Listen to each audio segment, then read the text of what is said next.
การเลิกผมให้ไม่เคลียร์เลยของอื่นนะครับญาติกันเลยญาติกันเอาของท่านจากวัดท่านเอ้ยจะเป็นยังไง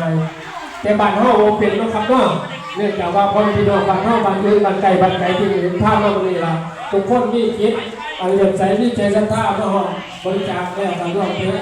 โรงท่านให้เขาแถวเป็นระเบียบเรียบร้อยบนอยู่บนรอดบนฝ่าบนฟังบนแยกอยู่กันนะครับงานไปเอางานเดินเขาแถวไปเอาทางโรงท่านเป็นให้ก็ทุกคนเลยครับจนกว่ามันเสือต้นหลายอยู่ไม่ดอกจนกว่ามันเสือเขาจะนำใจเย็นๆกับงานไปตลอดเลยเอาไปนั่งมักแนวไหนหรือว่าเอาแนวไหนเนี่ยก็มาหลายพี่น้องแนวมักแนวชอบเป็นมาบุญเอาฟินเหนื่อยร่วงห้านกระไรพี่น้อง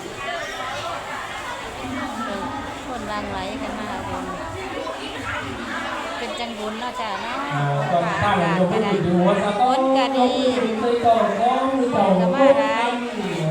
ยคนเสาเล็กหน่อยก็มาบุญชนชาน้ำกัน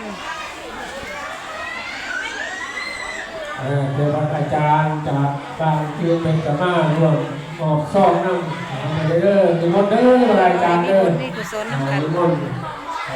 การอัจฉริยะใส่ที่รอบรับพระคุณเจ้าเนี่ย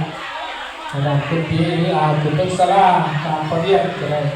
ทุกคนกำลังหลั่งไหลกันมาพี่น้องเลยจะเป็นดีใจนะพี่น้องหลั่งไหลเป็นมากครับโลกของเรื่องการจะดีโอ้โหเขาแถวกันบริจาค